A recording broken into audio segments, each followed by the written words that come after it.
Shri Gurabhyo Namaha, Hari Om, Shri Swami Samarth Charitham. Once, Swami Samarth started playing with some sticks, tied with a string and arranged in line. On being asked what he was doing, he replied, I am raising armies.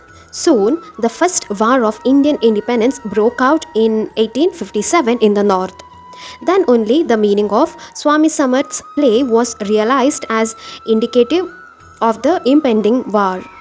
Indians had to suffer defeat, and the heroic efforts of Nana Sahib Tatya Tope, Lakshmi Bai of Jhansi, and others proved futile. Severe persecution of the people by the government followed. All these events were pre-indicated by Swami Samarth.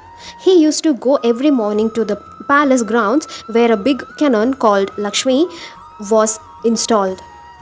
He used to put his head inside the cannon, indicative of impending fate of many valiant and patriotic sons of Mother India. To appease another's hunger by serving food is the most meritorious act according to Indian tradition. Swami Samarth was particularly fond of serving food, especially mass feeding. It was as if Mother Annapurna herself was serving and feeding. There was never a dearth of food, preparations would never run out. There were many instances of such miracles during Sri Swami Samarth's life. Rampur is a village in Solapur district. It was a very small village where Ravaji Patil and his wife Vitabai were staying. They were devotees of Swami Samarth who used to grace their house by his occasional visits. On one such occasion, Swami Samarth visited Rampur along with Cholappa. Ravaji and Vitabai had a vow that they would feed 40 Brahmins on the occasion of the next visit of Swami Samarth to their house. Accordingly, during this visit of Swami, they got food cooked for about 40 to 50 people. Ravaji worshipped Swami after giving him bath and requested him to take his food first. The news of the arrival of Swami Samarth had spread around, and as a result, hundreds of devotees from the neighboring villages eagerly came there for the Swami's darshan. Sri Swami, who was enjoying hookah at that time, said, "Let all the devotees who have come have their meal first, and then we will eat." How to feed such a large gathering? Ravaji and his wife were indeed worried. Swami understood their plight and ordered some empty baskets to be brought from the bazaar. Accordingly, baskets were brought. All the food prepared was filled in those baskets. All the idols of deities, Kandoba, Annapurna and others from the shrine room of Ravaji were kept in the basket, and over them were piled the rotis, chapatis. Swami then ordered the host and hostess, Ravaji and his wife, to carry the basket on their heads and take pradakshina round the tulsi plant 3 times. Then he asked them to keep the baskets in the kitchen and to take the food from there and begin serving it to all the people. He cautioned them not to look into the basket at all, but to go on serving. The feeding started. Hundreds were served and fed. Ravaji requested Swami also to take food and take rest, but Swami said, "Not yet. My father and my grandfather have not yet taken their food. Let them have it first." When all had finished their meals, Ravaji was wondering how long more to wait. Just then another party of devotees arrived from Solapur. They were also served. Only after everyone had taken food, Swami Samarth got up and took the meals. The food was prepared hardly for about 40 people, but it was served to hundreds of people, and still there was some more left. It turned out to be the real Annapurna Bandar, the ever full store. There were many occasions when Swami Samarth, like Sri Narasimha Saraswati, averted the death of his devotees and prolonged their lives. Here is an instance relating to Sri Baba Saheb Jadhav, who was in the state service of Raja Maloji Rao of Akalkot. He was a potter and was a great devotee of Swami Samarth. Swami Samarth foresaw the impending death of Jadhav and warned him, "O potter, there is a summon coming in your name." The potter understood by this that the time of his death has approached, and he was terribly afraid. He fell at the feet of Swami Samarth and piteously cried, "Maharaj, save me from death. Not that I am afraid of leaving this world, but that I would not like to fortify, and forego the privilege of serving you. Please do not deny me this blessed privilege. Swami Samarth was touched by his devotion. As if addressing someone who was standing invisible there, and then pointing towards a bull nearby, said in commanding voice, "Go to the bull." Instantly the bull fell down dead. Swami thus saved his devotee from death and at the same time released the soul of the bull from its lower state of birth of a beast and speeded up its evolution. Rescued from death, Jadav turned out to be the staunchest devotee of the Swami and lived long doing dedicated service to him. Once, Sri Swami Samarth went along with some of his devotees to his village, Itagi. Jadav was also with him. When the Swami was sleeping, a farmer, Ravana, who had been bitten by a serpent while working in his field, was brought into the temple of Hanuman. Ravana's condition was critical as the poison had spread all over his body and he was in a state of coma.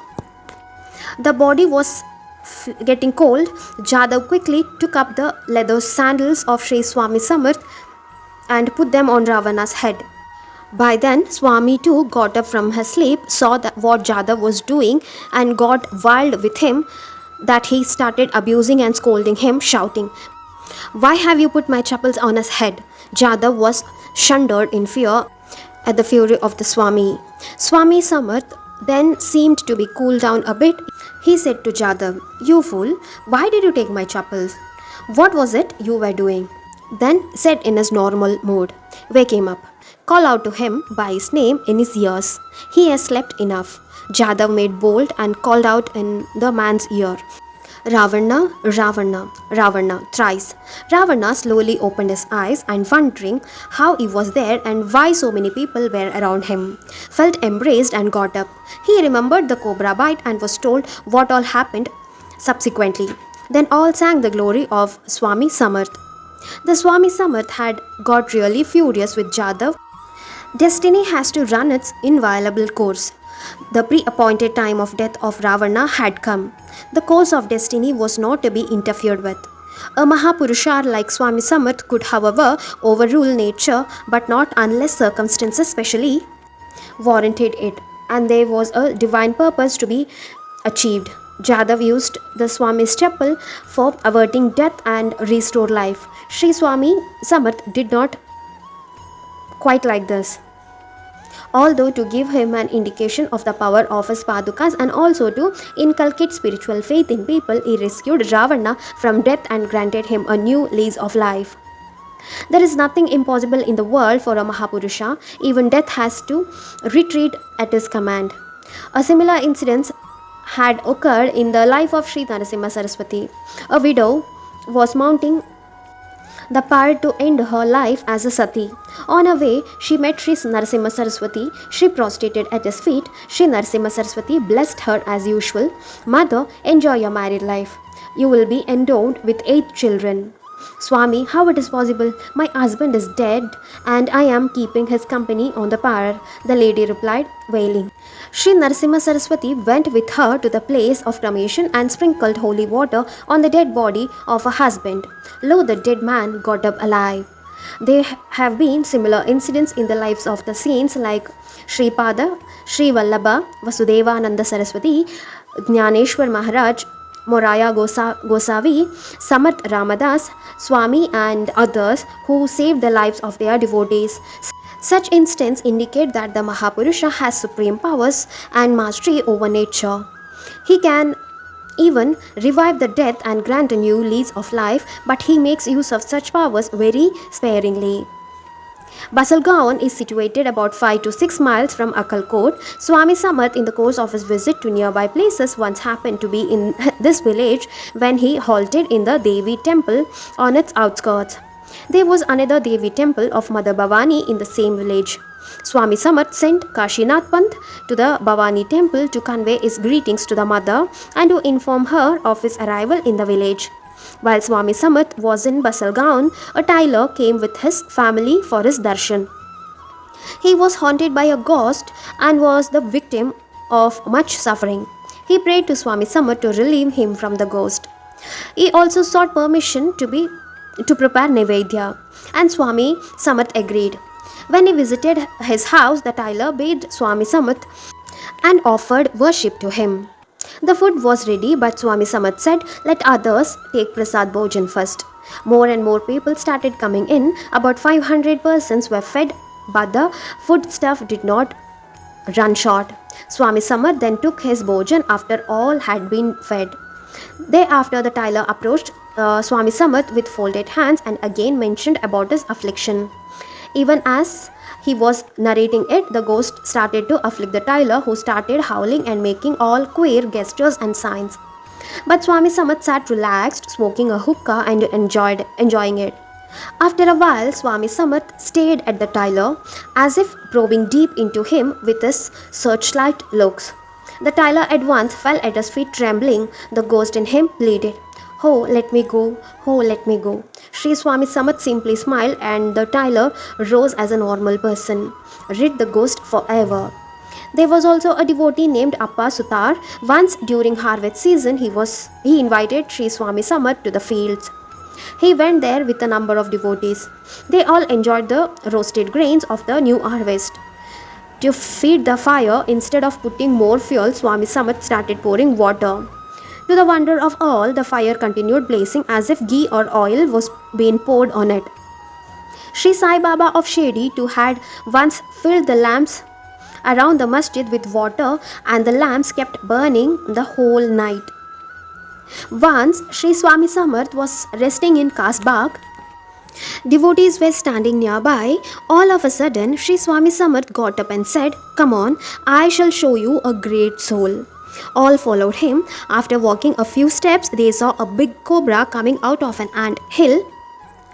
The serpent lifted his hood as if paying homage and obeisance to Sri Swami Samarth. Sri Swami Samarth went some steps forward near the reptile and said, "This is really a very great soul."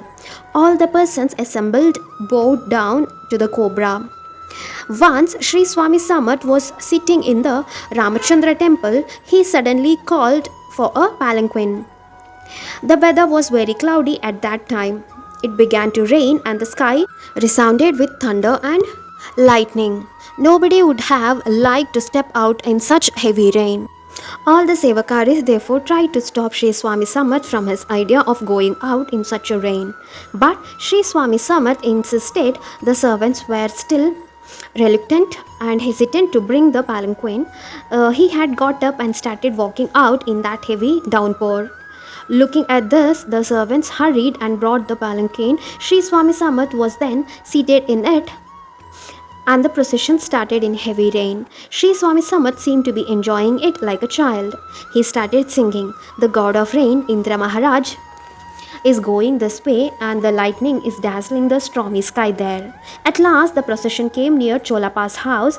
There, Sri Swami Samarth got down, retired inside, and rested, apparently having enjoyed the bath in the rain.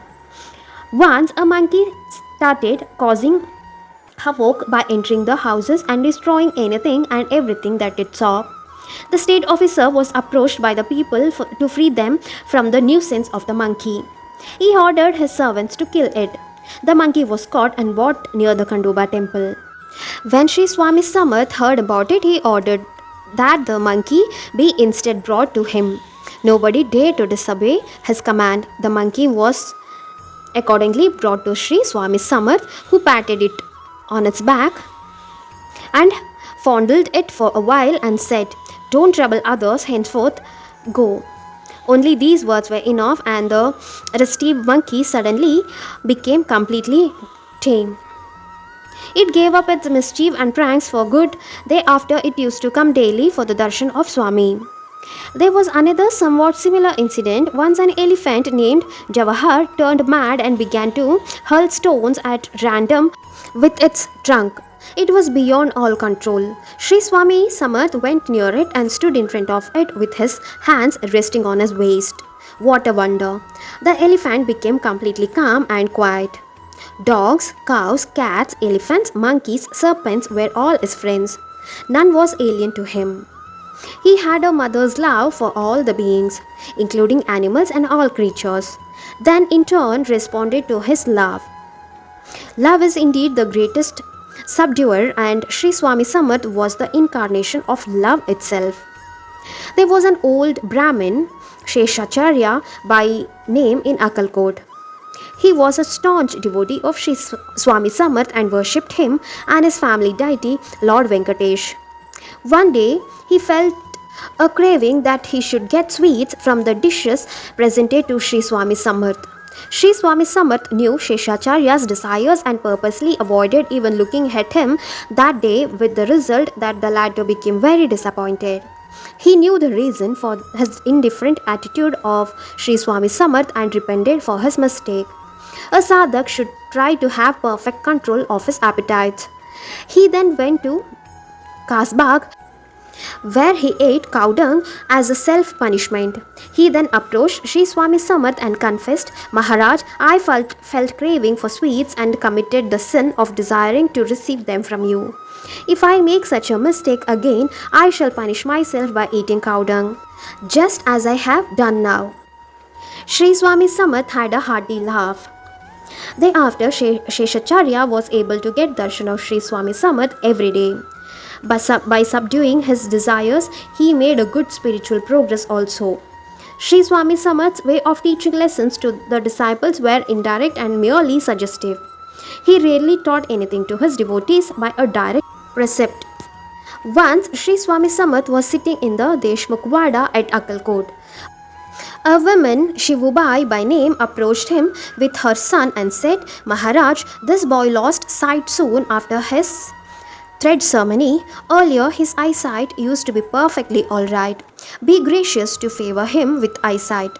Sri Swami Samarth replied, 5 demons are coming to test me. This boy will open his eyes at that time of their testing me. As soon as Sri Swami Samarth uttered these words, 5 fat and black complexioned Brahmins came there and began to talk in Sanskrit and Kannada among themselves. The Brahmins then approached Sri Swami Samarth and offered their greetings. Sri Swami Samarth called that blind boy and said, Oh Ganesha, come here. Repeat the questions the Brahmins want to put up to me and give them the answers. The boy with folded hands pleaded his ignorance and said, Maharaj, what do I know? What replies can I give? Sri Swami Samarth then took off one rosary bead from his neck and gave it to the boy and touched his eyes with a flower. And what a wonder! The blind boy stood up at once and promptly spoke out the questions which the Brahmins had pre-planned to put to Sri Swami Samarth and answered them too, all by himself. The Brahmins were completely stunned. They prostrated at the feet of Sri Swami Samarth. Sri Swami Samarth said to their leader, I eat my food from anybody's hand, so you all criticized me and came here to test my Shakti. The Brahmin fell at the Swami's feet and prayed for pardon for this act in trying to test the powers of a Dattavatar Mahapurusha. He also prayed for advice as to what he should do for Prayaschitta. Sri Swami Samarth advised the Brahmin to go on a pilgrimage and take purificatory bath in the holy river Ganga. The blind boy too got his sight in the bargain with the grace of the Swami. Vaman Bua Brahmachari was a witness to this incident. Here we are reminded of Saint Dhyaneshwar Maharaj, who made a buffalo recite the Vedas. One Bhima Rao had a huge swelling on one side of his head which made him look very ugly. He became a butt of ridicule for all. He was not able to put up with the same and felt miserable. Once he and his son approached Sri Swami Samarth, placed flowers at his feet and prostrated to him. Sri Swami Samarth looked at him and laughingly said, Look here at this two-headed monster. Bhima Rao felt mortified and humiliation. Even the Swami making fun of him. Even the mother making fun of a child. He returned home feeling miserable. That afternoon during a nap, however, Bhima Rao had a dream wherein Sri Swami Samarth appeared and gently and lovingly passed his hand on the swelling on the head like a mother and went away. Bhima Rao woke up and lo, the swelling was no longer there. He broke down in gratitude. He ran for the darshan of Sri Swami Samarth and smiled and looked at him with a mother's love. Understanding the inexpressible feeling welling up in a child's heart. Only the mother and a child can understand each other's feelings. Swami Samarth had a majestic figure and imposing personality. His looks were always commanding. There was omniscience in his eyes, with an air of freedom in his appearance, manners, and ways. He never seemed to care for physical comforts. His actions, too, sometimes seemed childish and strange. He used to always mutter something to himself. At times, he used to address stones and trees as if they were anything. But his darshan was sufficient, just a glance of his was enough to be a beneficial shower, enough to impart all kinds of spiritual teachings. He visited temples, mats, mandirs, dargahs, and pirs, but he himself was beyond all convictions. He was beyond temples, mosques, and churches. He was an avadut, a god man, and in fact, God himself. The Muslims used to revere him as a great awliya. He gave them an occasional proof of his saintly powers. Swami Samarth was fond of dogs and cows. He especially liked saffron colored flowers. He seemed to specially relish besan laddus, bhajis, and onions in his meals. He had to be fed by others and at times persuaded like a child to eat. While going to sleep, Swami Samarth used to cover his whole body, including his face. He would mutter something too in his sleep. He slept soundly for few hours and used to snore loudly. Every morning he would sip water thrice from the palm of his hand. People used to come for Swami Samarth's darshan daily from nearby and far off places. Bhajans and kirtans would be continuously performed. Devotees offered sweets, fruits, garments, and even ornaments at the feet of the Swami, although he never desired or cared for anything. He would distribute them immediately to the poor and to the needy. Let us wind up for today, and tomorrow we'll continue with the other incidents which took place in Akkalkot. Om Shri Sainathaya Namaha. Om Shri Swami Samarthaya Namaha.